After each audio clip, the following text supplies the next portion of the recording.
Não sei se você já ouviu falar do missionário chamado John Penton.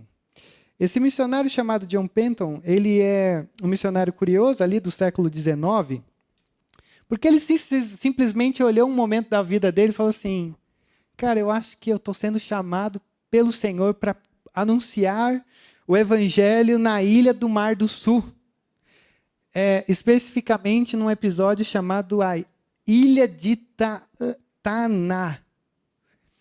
Só que o problema, entre aspas, se é que a gente pode chamar de problema ou não, é que esse missionário, com esse chamado interno, já tinha encontrado esse lugar, ou percebido esse lugar que o Senhor lhe direcionava. Só que a grande questão, talvez, seja, um pouquinho assim, para deixar com um salzinho mais a história e a biografia dele, é que essa era uma ilha de canibais. Então, assim, só um pequeno detalhe importante dentro dessa narrativa. E aí, então, ele foi. Ele foi com a sua esposa em 1858, dia 5 de fevereiro de 1858. Ele chegou na ilha de Tana. E aí, talvez imaginando aquilo que a gente possa imaginar do que um missionário faz, se tornar conhecido, começar a criar vínculos com os canibais, o que é um negócio muito interessante de imaginar.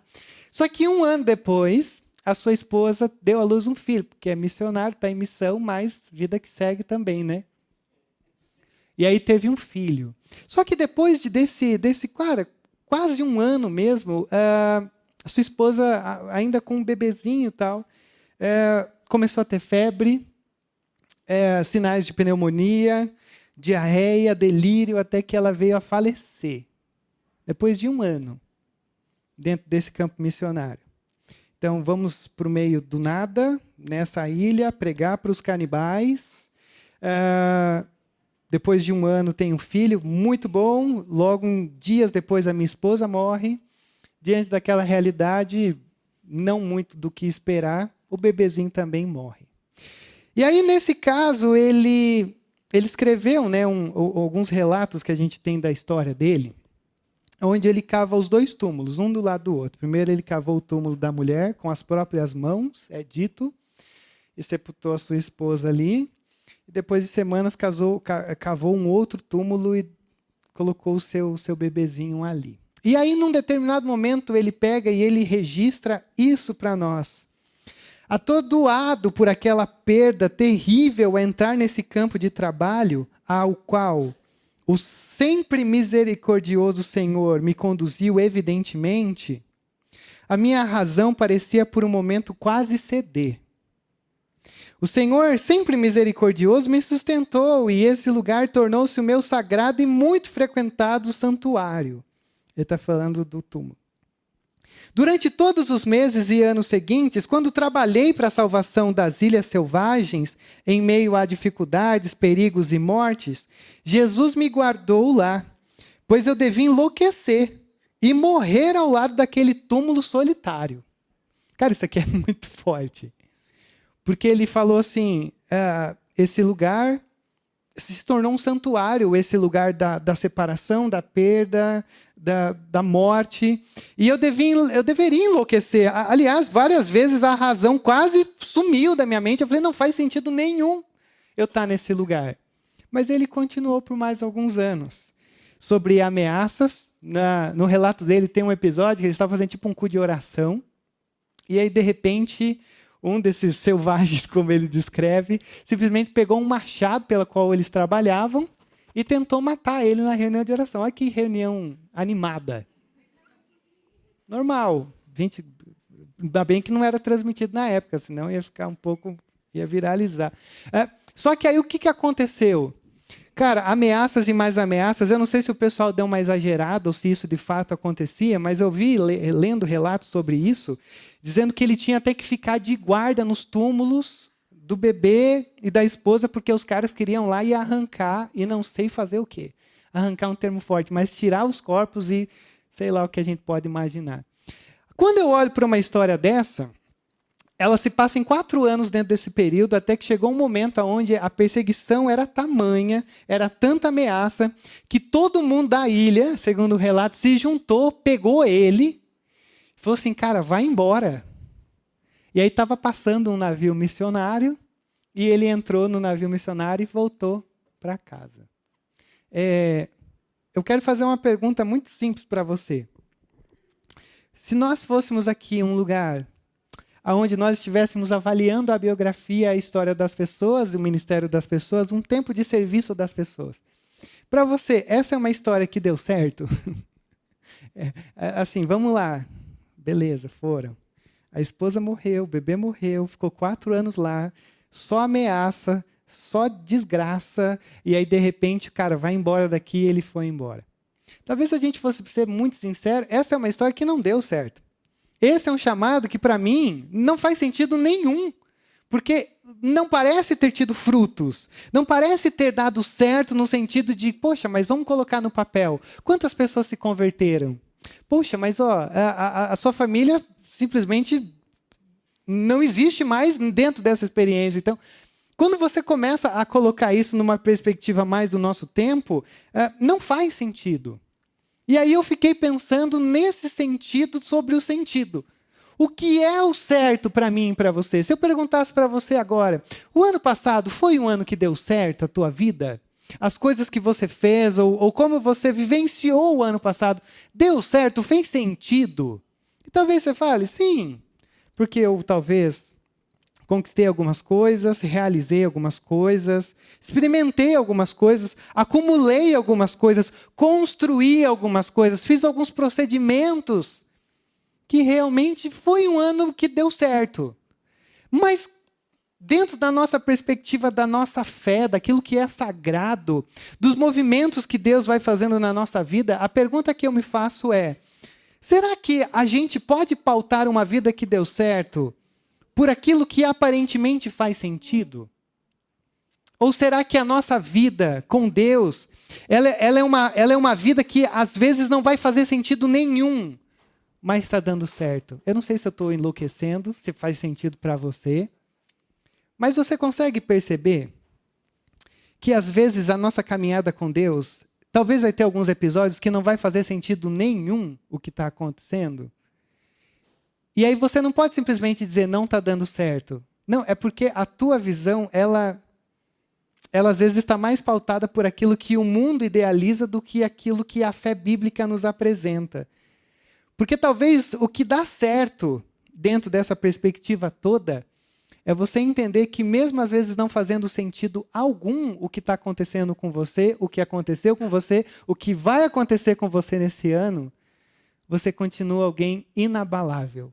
Ou alguém, como diria o nosso missionário, a minha razão quase sumiu, mas o Senhor, sempre misericordioso, me sustentou, e ainda que eu esteja diante desse lugar da perda, esse lugar se tornou sagrado para mim. Bem, eu digo isso para vocês para entrar no nosso texto desse tempo, para a gente refletir, que Abraão, e a minha tentação vai ser a todo momento chamar ele de Abraão, embora ele seja só Abrão ainda, é olhar para esse texto e para a história desse homem, se você está um pouquinho familiarizado, e perceber que essa é uma história de alguém que quando você olha e vai lendo ela, não faz sentido nenhum que está acontecendo. Mas não é porque não faz sentido que não está acontecendo as coisas que deveriam acontecer. Porque esse é um homem que deixou tudo que tinha de estabilidade para ir para um lugar que o Senhor falou que seria o lugar, e ele já estava vivenciando esse lugar sem perceber que estava vivenciando. Porque assim, o Senhor aparece e diz, vai para a terra que eu vou te mostrar. Eu vou te dar uma terra. E aí, só para você já ter um exemplo. Ele nunca teve uma terra. Aliás, quando a esposa morreu, ele teve que comprar um pedaço de terra para sepultar ela e para depois se sepultar. Então, às vezes, a gente vai vivenciando essa experiência da fé e a gente vai pensando que, às vezes, Deus ele meio que tem uma obrigação de fazer as coisas fluírem bem. Mas não, porque Deus está mais preocupado com o teu caráter, de conseguir suportar as tensões dessa vida do que com o teu conforto. Então, essa é uma história de uma pessoa real. A gente, obviamente, não vai conseguir passar por tudo que precisava, vou me adentrar só naquilo que a gente leu, mas é a história real de uma pessoa real para a gente real. Porque às vezes a gente vai colocando Deus dentro de uma caixinha, como se Deus assim, não, eu sirvo a Deus, então as coisas têm que fluir bem. Mais ou menos. O importante é as coisas fluir. Não necessariamente bem, mas as coisas têm que ir caminhando.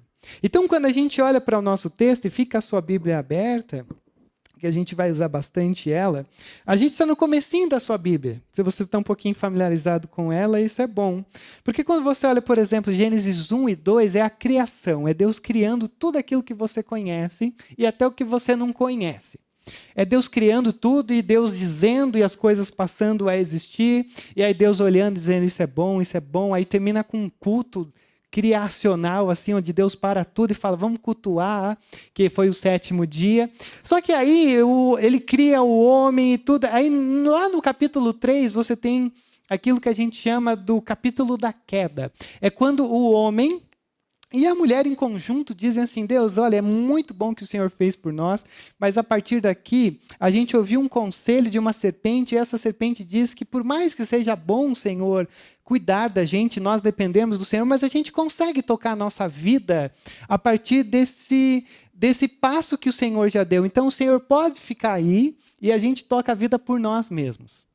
E aí a partir desse momento acontece o pecado, a rebelião do homem contra Deus. Onde todos nós nascemos com esse dispositivo de que a gente já nasce não querendo Deus.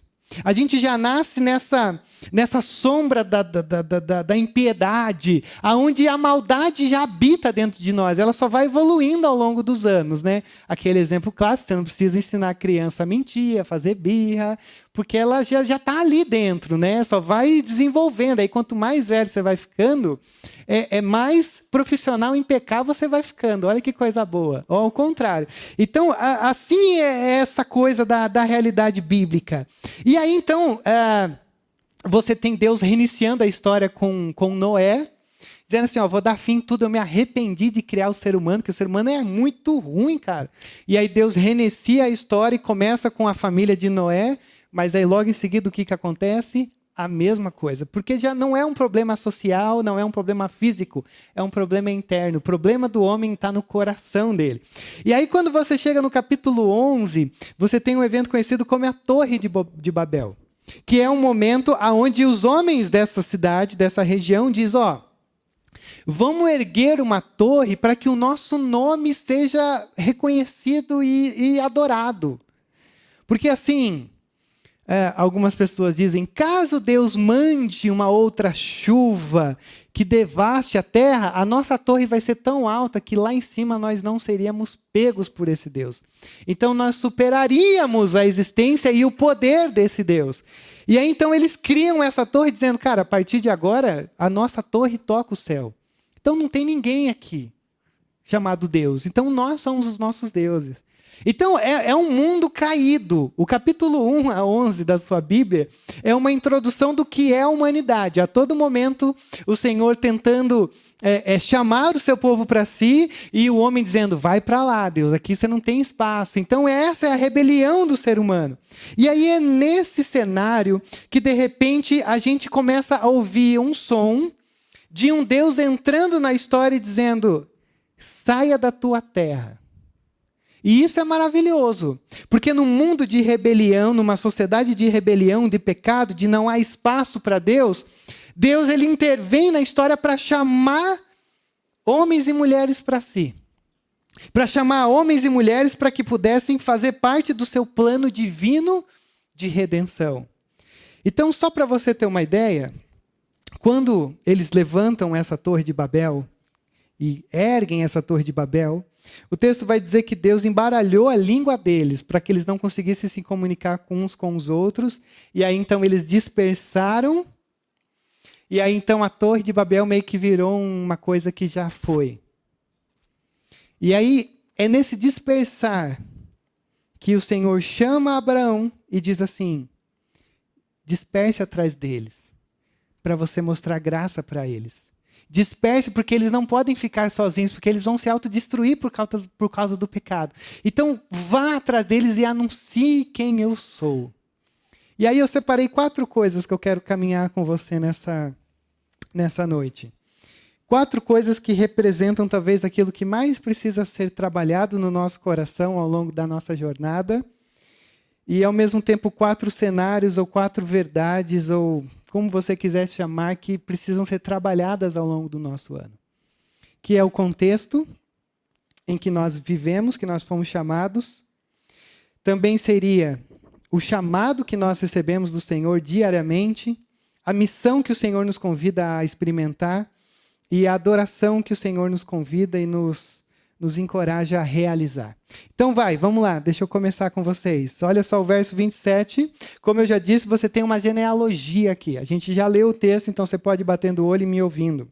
E essa é uma genealogia fantástica, porque é daqui que o Senhor começa a chamar Abrão, dizendo, esse vai ser o meu grande protagonista da graça. Mas o que é curioso aqui, se você conhece um pouquinho, é que quando você começa a olhar para a história desse homem, e principalmente quando você começa a procurar pelo significado do nome desse pessoal, você fala, tem uma coisa esquisita aqui. Porque, por exemplo, quando você olha para Terá, Terá tem a ver com lua. Lua era um objeto adorado aqui nesse contexto. Quando você olha para Sarai, que é a esposa de Abrão, o seu nome tem a ver com a esposa da lua, ou a rainha da lua.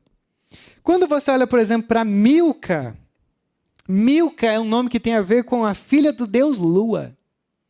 E aí, quando você começa a pesquisar sobre essa família e começa a procurar coisas sobre essa família, você começa a perceber uma coisa muito interessante que tem lá em Josué, capítulo 24, que quando Josué está terminando de fazer o pessoal tomar posse dessa terra, ele chega e diz assim, olha, meus queridos e minhas queridas, lembre-se que quando Deus chamou Abraão de um contexto onde eles adoravam outros deuses.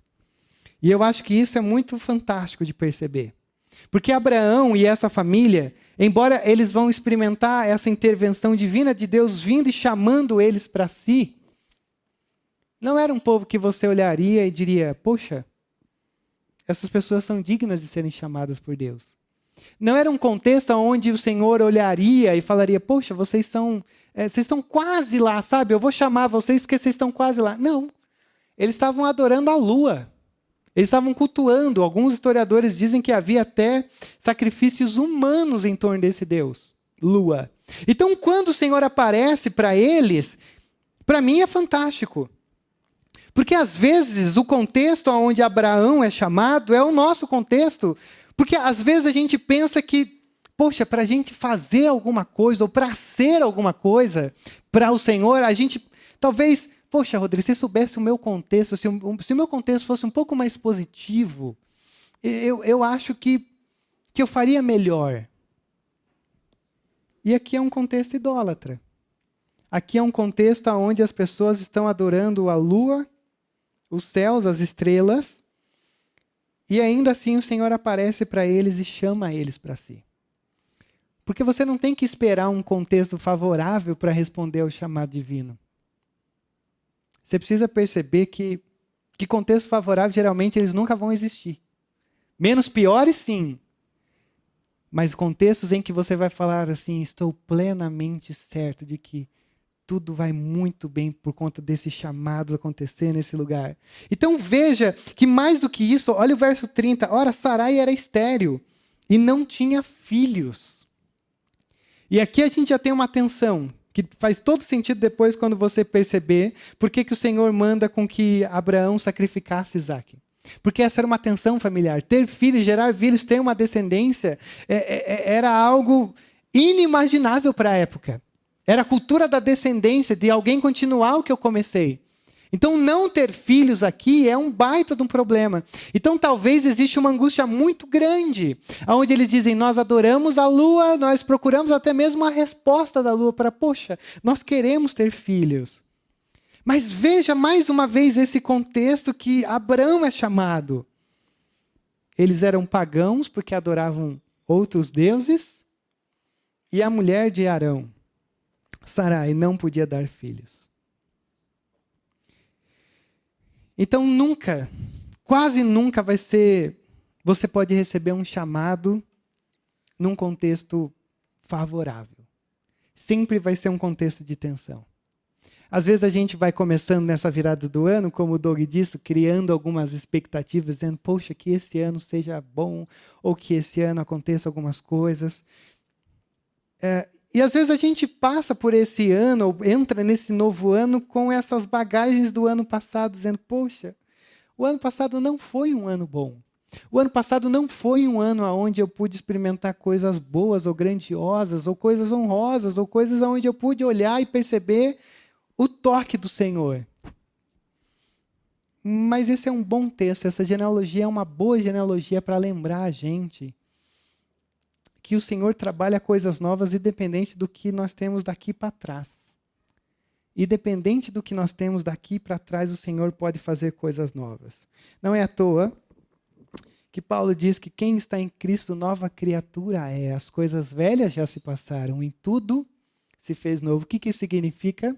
Se você está aqui com algum ressentimento, sentindo alguma culpa, isso já não precisa mais ser experimentado para essa nova jornada que o Senhor está convidando você a fazer.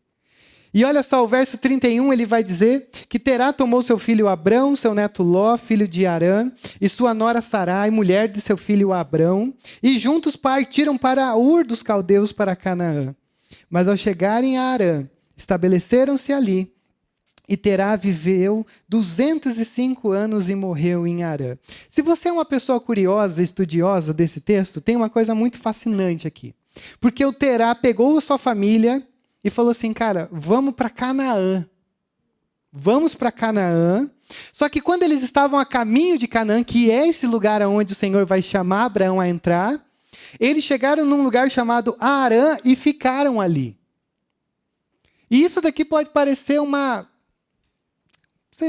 informação boba. Mas quando você olha para Atos capítulo 7, quando Estevão, que era um dos da igreja de Jesus Cristo, e aí ele está prestes a ser apedrejado por conta da sua fé. Olha só o que o Estevão vai dizer lá na frente. Irmãos e pais, ouçam-me. O Deus glorioso apareceu a Abraão, nosso pai, estando ele ainda na Mesopotâmia, antes de morar em Harã. Ele disse, saia da sua terra e do meio dos seus parentes e vá para a terra que eu lhe mostrarei. Então ele saiu da terra dos caldeus e se estabeleceu em Harã. Depois da morte de seu pai, Deus o trouxe a essa terra, onde vocês agora vivem. Cara, se você é uma pessoa muito detalhista, você vai olhar para um texto desse e falar, cara, a gente tem uma baita de um erro bíblico aqui. Porque o Senhor apareceu para Abraão e disse, saia dessa terra, quando ele já estava aqui. Ele já estava nesse lugar de Harã, e aí o Senhor aparece e diz, vai. Só que o Estevão, ele olha e diz, não foi nesse lugar. Foi antes desse lugar. Foi quando o pai de Abraão, chamado Terá, um monte de nome estranho para confundir a tua mente, quando ele disse, vamos para Canaã, e eles ficaram em Harã. Cara, isso aqui é maravilhoso. Porque talvez você poderia olhar e dizer, cara, a gente tem um problema aqui. É um erro cronológico. Um está dizendo que foi antes de quando a gente tem um relato bíblico. Mas, na verdade, não é. Porque o que o Senhor está dizendo aqui, através da pena de Moisés, que está escrevendo o Pentateuco, é dizer que mesmo antes de Abraão vivenciar o capítulo 12, verso 1 do Senhor dizer, o Senhor já estava cuidando dessa família. O Senhor já estava cuidando de Abraão. O que eu quero dizer com isso? A gente vai vivendo umas décadas longe do Senhor antes da gente talvez ter o nosso ponto de conversão. E por mais que a gente tenha um ponto na história, talvez, onde a gente diga, cara, foi aqui que o Senhor me chamou e talvez foi aqui que foi o momento da minha conversão, eu acho que é extremamente gracioso pensar que por mais longe que nós estejamos do Senhor, numa época distante, nunca realmente, de fato, era longe do Senhor. Porque Ele sempre estava cuidando de nós. Ele sempre estava nos rodeando. É que houve um momento do ponto onde muda o velho Rodrigo para o novo Rodrigo. Mas o velho Rodrigo não estava longe do Senhor. Porque o Senhor estava sempre cuidando. Então eu pergunto para você, Da onde você está vindo? Como é que você está nesse momento da sua história? Nesse primeiro domingo de 2025, como é que você está? Se você olhar dizendo, cara, eu estou vindo de um tempo difícil, isso não precisa direcionar a tua mensagem ou o teu coração para um novo tempo difícil. Porque o Senhor pode fazer nova todas as coisas. Mesmo que você tenha adorado um monte de lua aí fora, mesmo que havia algumas coisas na tua vida que eram estéreis de vida, Ele pode fazer promessas, Ele pode suprir, Ele pode garantir que coisas boas e novas e mais altas possam acontecer. E é por isso que o que a gente precisa fazer é entender que não importa tanto da onde a gente está vindo, mas sim o que a gente está ouvindo. Porque olha aí o verso 1, então, do 12, onde ele diz assim: então o Senhor disse a Abrão. Perceba, o Senhor fala a Abrão, e aqui é só um chamado. Creio eu ser só uma voz, não sei como foi, nem faço ideia, nem procuro tentar descobrir isso. Mas Abraão está lá, adorando a lua, junto com a sua família. E aí, de repente, o Senhor aparece e diz: Abraão. E esse chamado de Deus, eu acho ele maravilhoso, porque ele rompe com essa surdez do paganismo que a gente vive. Talvez você estava vivendo a sua vida normal. E aí, de repente, o Senhor vem e diz o seu nome e diz: cara, você não tem nada de diferente dos teus vizinhos, mas você conseguiu ouvir essa voz do Senhor que te chama. E o que é maravilhoso, e mais uma vez eu saliento, não depende nada de quem eles eram, porque eles estavam lá cultuando a lua, e o Senhor diz Abraão, ou ainda Abrão. É uma iniciativa divina. E por ser uma iniciativa divina, é fantástico perceber que essa voz do Senhor, ela não apenas chama, mas ela mexe aqui dentro com o nosso coração. Sabe, eu sempre gosto de fazer um exercício, quando às vezes a gente está conversando, algumas conversas difíceis, ou conversas fortes demais para serem ditas de voz alta, e a gente às vezes vai reclamando da igreja, reclamando das coisas que a gente não concorda ou não acha que poderia ser melhor, ou coisas assim. E eu gosto sempre de pensar assim, quando a gente está experimentando esses momentos de frustração, de aparente frustração, você consegue não estar envolvido com a igreja? Tipo assim, você consegue ter um nível de frustração que você saia daqui? Cara, a gente conhece um monte de gente, pelo menos eu conheço um monte de gente que saiu. E eu não coloco eles em lugar nenhum, porque não cabe a mim colocar ou fazer qualquer tipo de julgamento. Mas eu acho surreal você perceber que quando o Senhor fala e a gente ouve, Ele não apenas abre um caminho, e diz, agora vão por vocês, mas é como se Ele falasse, pegasse na nossa mão e fosse caminhando com a gente, mesmo diante de alguns desafios que a gente não entende o que Ele está fazendo.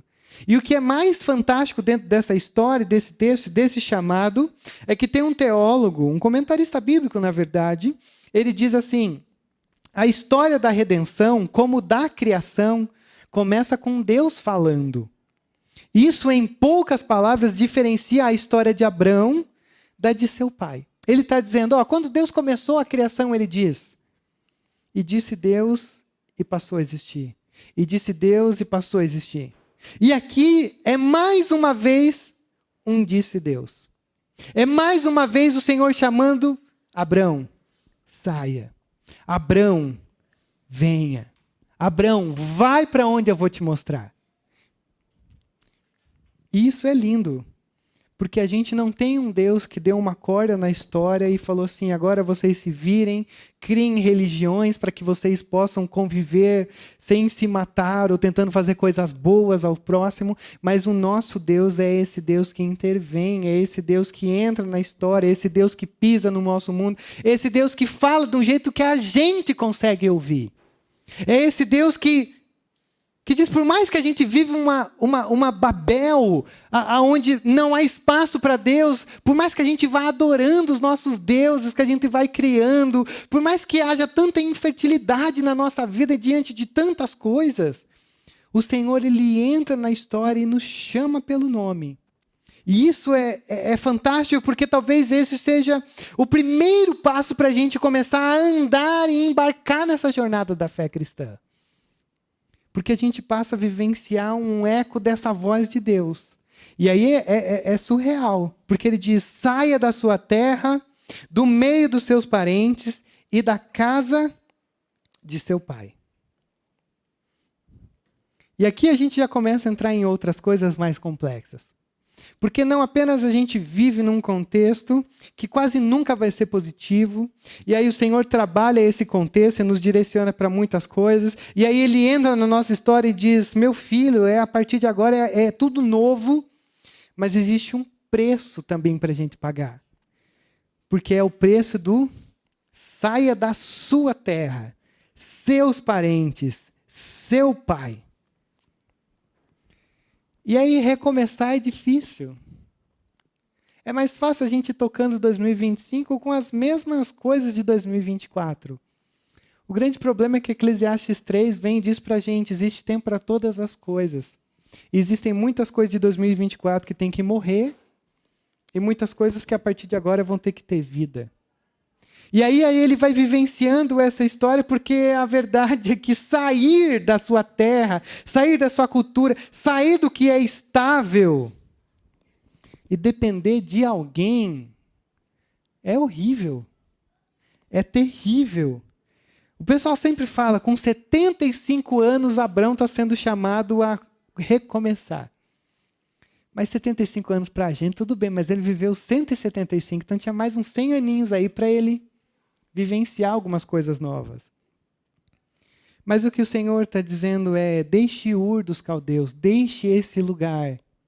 Porque esse lugar é o lugar onde você controla a cultura, você controla a religião. Então você tenta controlar Deus com os seus sacrifícios. E eu quero dizer para você, Abraão, que na nossa relação, você não vai controlar nada. Na nossa relação, sou eu quem conduzo você pelos lugares que eu quero que você vá. Você só tem que ir indo. Você só tem que ir caminhando. Você só tem que sair, ter a coragem de sair de onde você está para entrar nesse caminho do aprendizado novo. Gente, eu acho tão fantástico às vezes quando a gente tem a experiência de novos convertidos. Os novos convertidos são fantásticos porque eles sempre vêm com uma cultura religiosa, com uma cultura social, com uma visão da vida e sempre muito proveitosa. Mas geralmente quando a gente começa a apresentar o evangelho ele vira a nossa vida de cabeça para baixo e você tem que reaprender tudo de novo. Porque quase todas as bases daquilo que a gente costumava crer já não faz mais tanto sentido. Porque agora tem um Deus que começa a mexer na nossa história. E começa a nos levar por alguns lugares que a gente muitas vezes não gostaria de estar. E a gente às vezes fala, Deus, mas seria tão mais fácil se o Senhor desse um trailer ou uma visão mais clara. E esse é um bom texto para você ver que o Senhor começa falando com Abraão. E dizendo, vá para o lugar que eu vou te mostrar. Perceba que quando o Senhor chama Abraão para ir para esse lugar, ele não diz que lugar que é. Ele diz, é aquela terra, naquele lugar, coloca aí no GPS, e aí você vai descobrir que é ali. Não, vá para a terra que eu vou te mostrar. E às vezes vivenciar essa experiência com Deus é a gente assumir algumas coisas do tipo, cara, eu acho que Deus está colocando isso no meu coração. Tá, mas espera aí. Qual que é a terra? Não, ele falou que vai mostrar. Não, mas ele também prometeu uma descendência. Não, mas espera aí, não é a tua esposa que é estéril? Ele falou também que você vai ser uma bênção. Tá, mas não é você que quando surge a primeira coisa você diz que a sua mulher é a sua irmã, o que é uma meia-verdade, mas você não tem coragem. Cara, você não consegue ver? A história de Abraão não é a história de alguém que aparentemente deu certo. Não parece dar certo. Em quase nenhum momento parece dar certo. Mas é uma história que está dando certo. Porque ela não está dando certo pelos padrões que a gente imagina que deveriam dar. Tudo fluindo bem. E o Senhor, às vezes, não vai dar para a gente uma informação completa, ó, Rodrigo. Você vai por esse caminho, ó, e aí, ó, é aqui, ó. Não. A informação que Deus nos dá, às vezes, ela não vai ser completa. Mas ela sempre vai ser o suficiente para a gente ter a ousadia de ir. Então, o problema não é tanto como o nível de revelação divina, mas é de ousadia obediente que está no nosso coração, dizer, eu vou entrar mesmo que não faça sentido algum isso que o Senhor está me mandando fazer. Mas para isso você precisa ouvir a coisa certa. E aí eu te pergunto, quem você tem ouvido ultimamente? Quem você tem ouvido? Quem que você mais ouviu no ano de 2024? Não, eu ouvi muita rádio, não. Rádio é mais da minha geração, né? Que eu ainda ouço Ouro. Como é que é o nome da rádio? A gente não consegue falar o nome, a gente tem que falar cantando, né? Porque é a campanha da parada. Mas quem que você está ouvindo ao longo desses desafios que você vai enfrentando? Os dilemas, as coisas que aparentemente não estão dando certo, ou às vezes não estão dando certo. Quem você está ouvindo? Você está ouvindo a pessoa certa que você precisa ouvir? Porque olha só mais um pouquinho. O Senhor vai prometer 3 coisas que eu já disse para você. Uma terra, herdeiros e ser uma bênção ou ter o favor de Deus. E nesse caso, a terra é fascinante, porque quando o homem peca no jardim do Éden, o Senhor expulsa o homem e a mulher, e aí faz toda uma parada de segurança extrema lá para dizer, ninguém entra mais. E desde o momento em que o homem e a mulher, Adão e Eva, estão expulsos do jardim, eles estão buscando um lugar para viver. O homem e a mulher, eles buscam uma terra, já que não temos mais o jardim, temos que procurar uma terra. Então aqui tem uma coisa muito profunda também, que o Senhor está dizendo, não, eu vou dar uma terra para vocês. É quase como se fosse, já que vocês perderam o Éden original, eu vou dar uma segunda chance, vamos fazer um novo Éden. E é curioso, porque quando o homem, nos capítulos anteriores daqui, quando o homem ele começa a construir um novo Éden, é onde entra as cidades. É uma mistura de jardim com cidade, cara, o que para mim eu sempre lembrava de Curitiba quando eu pensava nisso, assim, essa perfeição de equilíbrio entre uma cidade arborizada, mas uma cidade com prédios. E aí é curioso, porque aqui ele diz, eu vou te dar uma terra, eu vou lhe dar essa terra. E aí você começa a perceber que ele diz, eu vou dar um lugar onde você possa repousar, eu vou dar um lugar onde você possa chamar de seu. E aí eu começo a pensar, para nós, que terra é essa? Para nós talvez tenha um significado muito maior, porque não é uma promessa de uma terra simplesmente geográfica, de um lugar físico. Mas eu acho curioso quando Jesus diz lá atrás, ou lá na frente do nosso texto, que ele diz assim, eu vou, mas fiquem tranquilos. Porque eu vou enviar o Espírito Santo para estar com vocês, mas eu tenho que ir porque eu vou construir moradas. Será que seria um lugar onde Jesus está nesse exato momento construindo uma morada, quase como se fosse uma maquete para carregar e juntar com o nosso mundo hoje? Mas é a nossa terra que nós aguardamos, a verdadeira Canaã celestial. Aqui era um aspecto geográfico, real.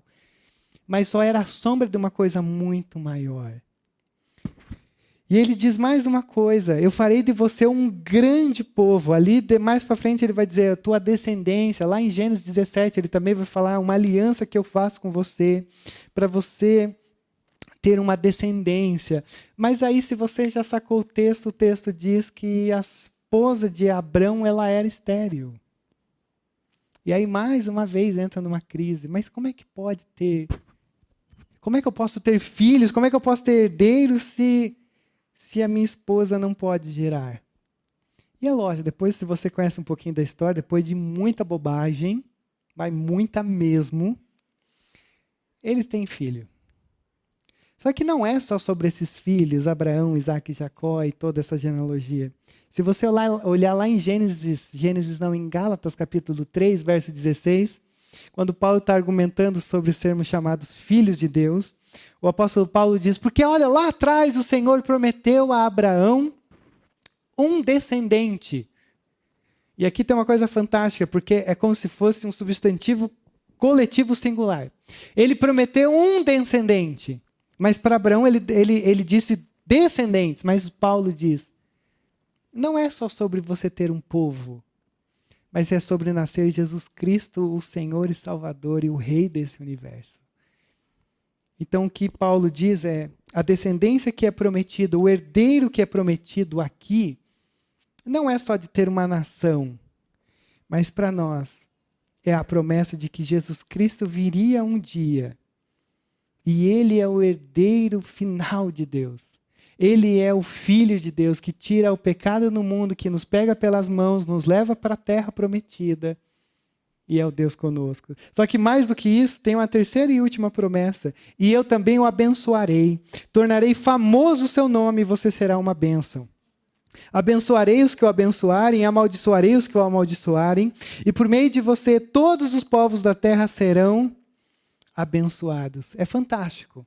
Babel, vamos levantar uma torre para que o nosso nome seja reconhecido. O Senhor, eu vou levantar você, Abraão, para que o seu nome seja reconhecido. Só que mais do que o seu nome ser reconhecido, é o meu nome ser reconhecido através de você. E aí, não é só sobre Abraão ser uma bênção. Até porque, mais uma vez, se você conhece a história, Abraão fez muito vacilo nessa história. E ele quase não era bênção para ninguém que estava ao redor dele, porque só dava coisa ruim. Mas se você conhece, eu lembro de Efésios capítulo 1, quando Paulo escreve para a igreja dizendo, Deus nos abençoou com toda a bênção que a gente possa imaginar.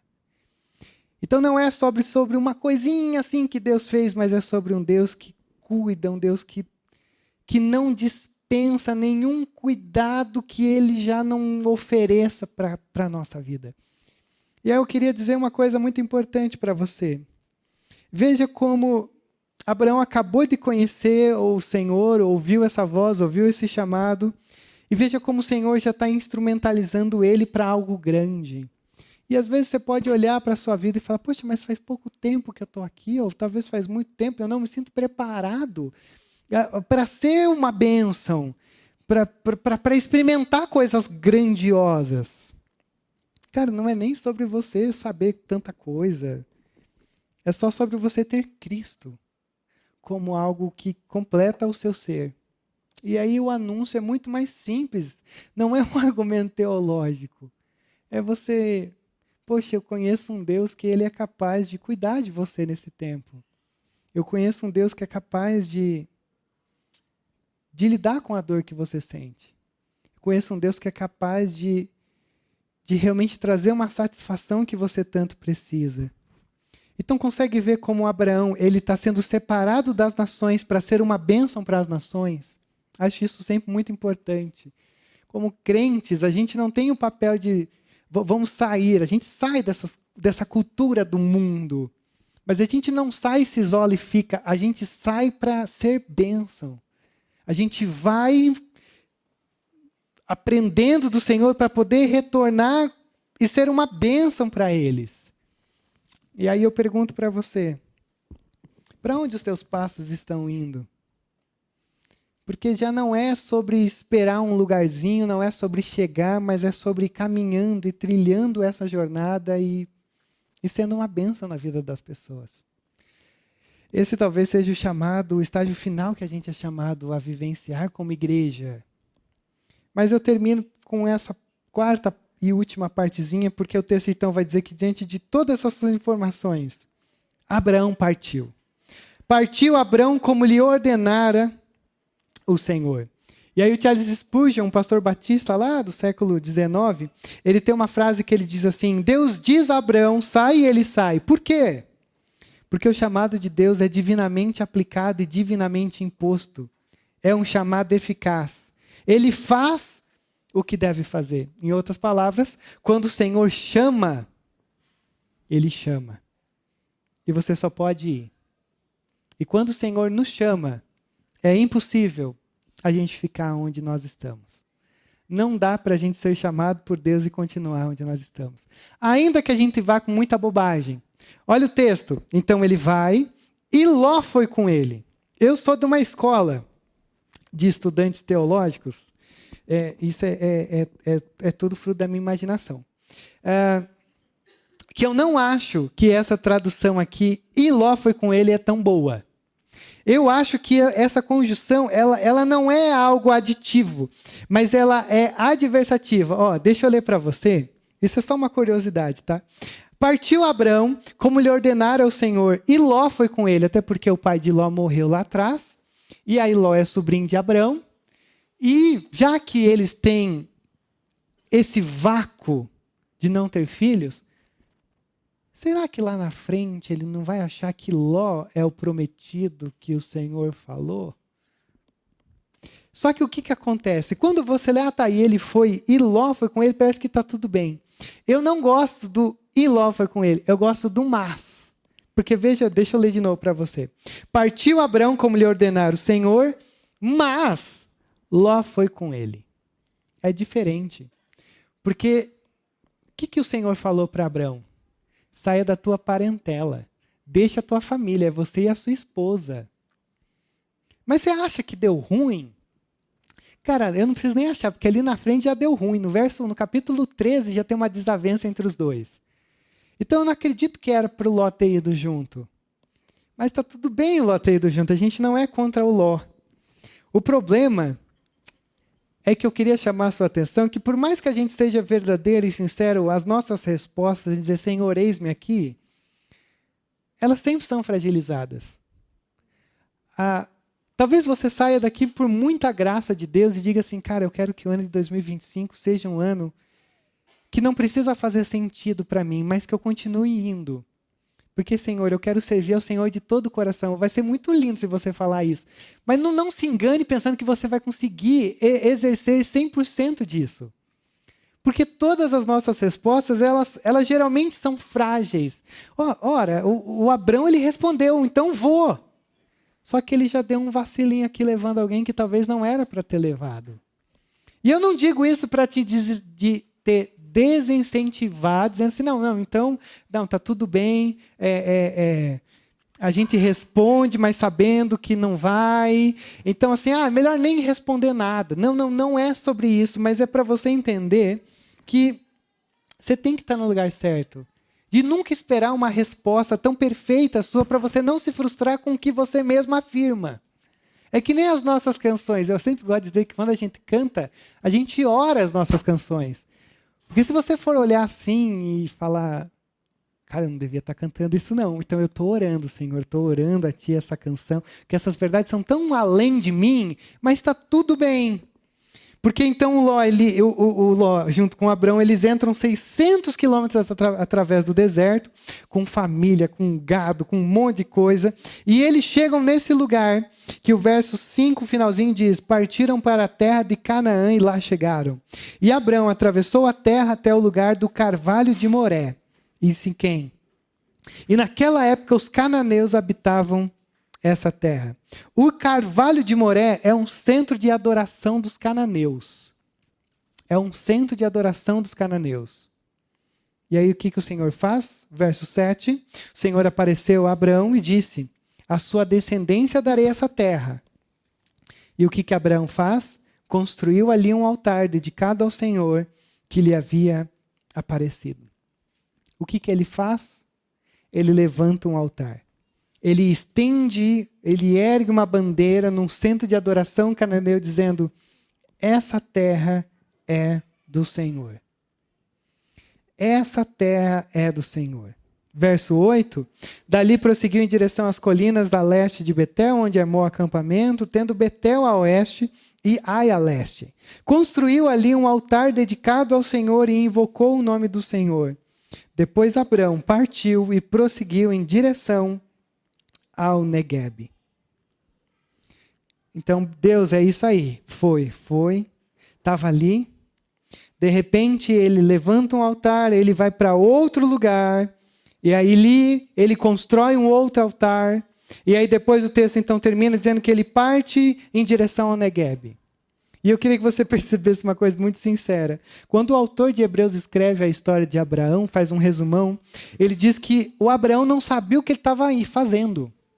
Abraão não fazia ideia para onde ele estava indo. Porque o Senhor só falou, vai, e ele está indo. Então Abraão está em missão. O Abraão está em missão. Aonde quer que Abraão pise, se torna um lugar sagrado. Ou numa linguagem mais. Aonde Abraão pisa, se torna o seu lugar de missão.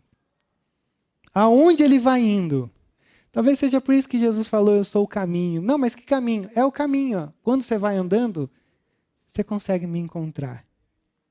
Porque às vezes a experiência de propósito ou de realização, ela acontece mais indo do que chegando. Eu gosto de dizer isso e com isso eu encerro, porque, cara, eu acho que Deus nunca falou tanto comigo como falou com esse homem que estava vendendo pano de prato lá para os lados de Mercês. E eu sempre conto isso mesmo, porque literalmente eu sempre conto isso mesmo, porque quando o Senhor falou comigo ali, eu falei, caraca, velho, foi uma pancada seca. E o pior é que eu nunca lembro direito do diálogo que foi, porque eu estava de carro, parado no sinaleiro, e ele vendendo pano de prato na cadeira de roda, e aí ele... Cara, eu não sei direito o que aconteceu, mas eu sei o que aconteceu, até igual aquela entrevista de jogador de futebol, eu não sei o que aconteceu, mas eu sei o que aconteceu. Mas o resumo da história foi assim, eu e ele falamos em minutos, milésimos, assim, segundos, na verdade. A gente, às vezes, espera chegar num lugar para poder começar a viver. A gente, às vezes, espera chegar num lugar para, então, falar, bom, agora que eu cheguei, agora começa a coisa. E, na verdade, a gente já está nessa coisa. Já era para ter começado.